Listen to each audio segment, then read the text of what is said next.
Pinchen from Canine Vitality, back today to share with you part 2 of Antibiotics and Steroids, a damaging duo for your dog.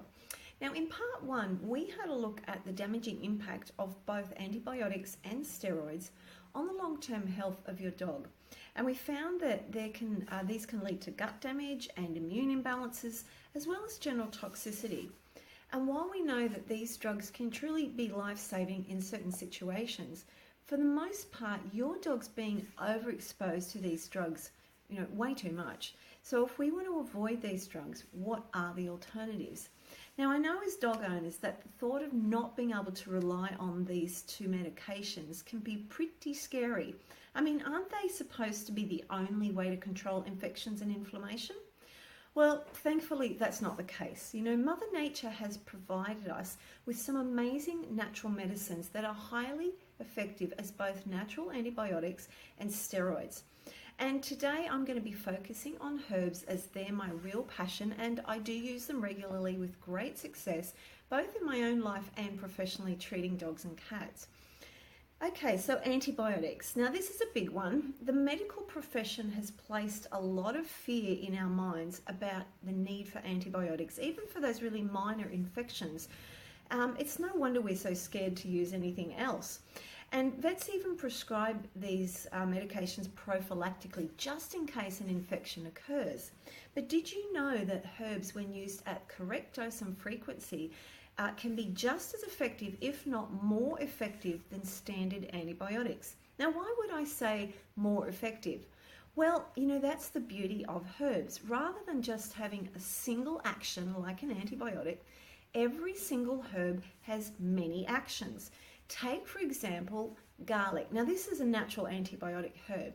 It has a natural antibiotic action, but it's also a really powerful immune booster and a very powerful antioxidant. Now, they're all properties that you need when your dog's body is trying to fight off an infection. Now, I can already hear you saying, but isn't garlic toxic to dogs, Lyndall?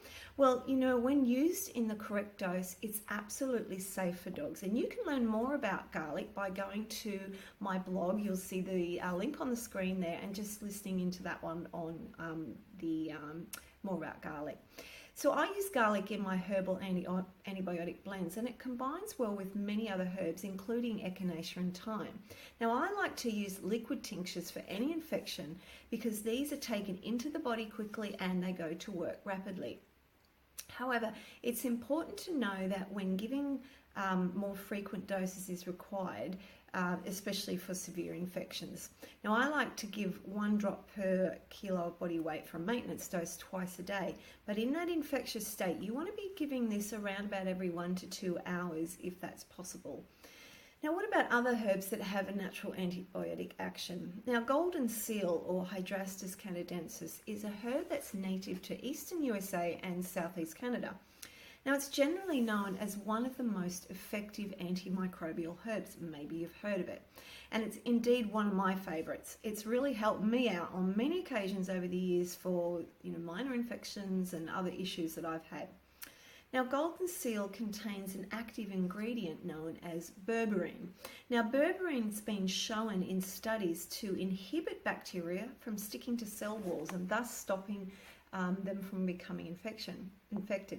Golden seal also helps reduce inflammation, and it does boost that immune system. Now, as a potent herb, you want to be using this in short-term bursts, 1 to 2 weeks at a time.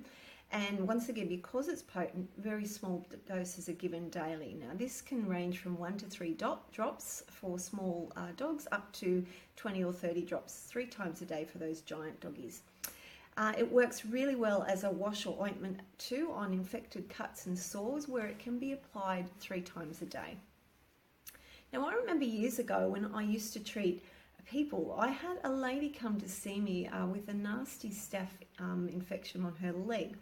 She'd been prescribed both oral antibiotics as well as antibiotic creams and ointments, but nothing was working for her. She was getting a bit frustrated. Now, I remember prescribing as part of her treatment some golden seal, and within 7 days the sores had significantly reduced, and another week later the infection had actually resolved. And that is really the power of herbs when used correctly. Now, thyme and oregano are two other herbs I love to use as natural antibiotics. Both of these contain natural oils that are potent antibiotics, and studies have shown that these are effective against microbes, including salmonella, staph infections, and E. coli. Now, generally, oregano is prescribed as an oil, and the dose needs to be given in small amounts, usually best given via a capsule added into your dog's food 2 to 3 times a day. Now, thyme tincture can be added in at a dose of around a drop per kilo of body weight every 1 to 2 hours as well.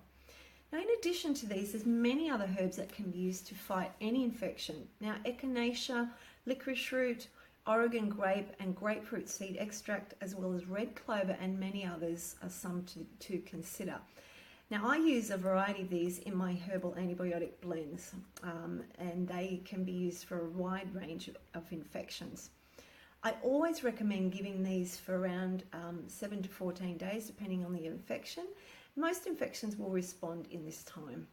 Now, when it comes to steroid alternatives, the first thing we need to remember is that if your dog is already taking a steroidal medication, it's really important not to just stop this straight away.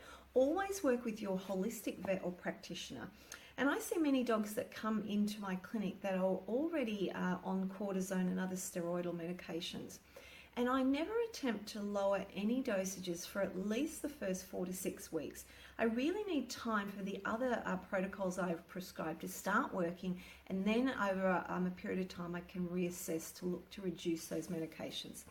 However, if your dog's not already taking a steroid, there are natural alternatives. So let's take a bit of a look at some of the herbs that have a natural steroid action. Remember also that in last week's post, we talked about the body producing its own natural corticosteroids, which have an anti-inflammatory action. So by fully supporting your dog's adrenal or stress glands, you'll be making sure that the production of this hormone is being fully supported. And diet's also highly important in reducing inflammation. An organic, raw and grain-free diet is one of the best ways to keep inflammation of any kind at bay. Now, one of the best known herbs that has a natural steroidal action is licorice root.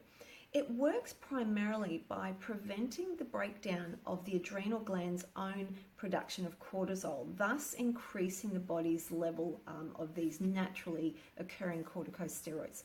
Now, this herb can actually deplete potassium levels when taken long term, so it's always best to work with your practitioner with this herb. And I like to prescribe dandelion root when giving this herb over a period of time, because dandelion's got a good level of potassium, and this can help balance out the licorice root. Now, in addition, if your dog's already on steroids, this herb is contraindicated. Now, the dose of tincture will range from 3 to 20 drops twice a day in food, depending on your dog's weight and what you're actually treating. Okay, so turmeric. Now, most of you have heard of this fantastic herb, and this also helps to reduce inflammation. Its active ingredient, curcumin, is a powerful anti-inflammatory that can really switch off many different levels of inflammation in the dog's body. Now, be careful how you use it though. If not given in the right form, it can be really difficult for your dog to absorb. Now, I always use practitioner forms that are guaranteed to get into the dog's system quickly and effectively. Now, I currently have a client based in New York whose dog's been suffering from an autoimmune disease known as polyarthritis, and he contacted me a couple of months ago. So I've been working with Hayes with a variety of natural medications, including high-grade curcumin. And this doggy has done really well, not only getting the autoimmune disease under control, but the overall health has improved. Now, there is also another class of herbs known as adaptogenic herbs that work by helping your dog's body to adapt to stress and are supportive particularly of the adrenal glands and the immune system. Now, given that many steroids are prescribed for autoimmune diseases, using these adaptogenic herbs can be of great benefit due to their ability to support the production of these natural corticosteroids. Now, these herbs are many, but they include the ginseng family, ashwagandha, bacopa, holy basil, rhodiola, and astragalus, just to name a few. Now, these herbs can be taken over long periods of time to support the body and are useful to rebalance immune dysfunction as well as reduce inflammation by supporting the adrenal glands. So you can see from today's post that there really are indeed other natural alternatives to these two drugs. And while there may be times that you do need to use prescribed medication, you can rely on herbs and other natural treatments to treat infections, inflammation, and other immune issues. Now, it's always important if your dog's got a complex immune issue such as an autoimmune disease or a recurrent infection, that you get the help of a qualified holistic practitioner who can really help you solve this naturally. Now, if you'd like to know more about accessing some of the herbs I've spoken about today, then please leave me a message in the comments box below. Also, if you'd like to work with me with your dog's issue, you can check out the links below. Now, I hope you've enjoyed this two-part series on antibiotics and steroids, a damaging duo for your dog. Now, if your dog has been on either of these medications, I would love to know about it. Please let me know and leave me a comment. And don't forget to like, comment, or share this video and subscribe to my channel for the latest updates. And I'll look forward to catching up with you in our next video. And until then, take care and I'll see you soon. Bye for now.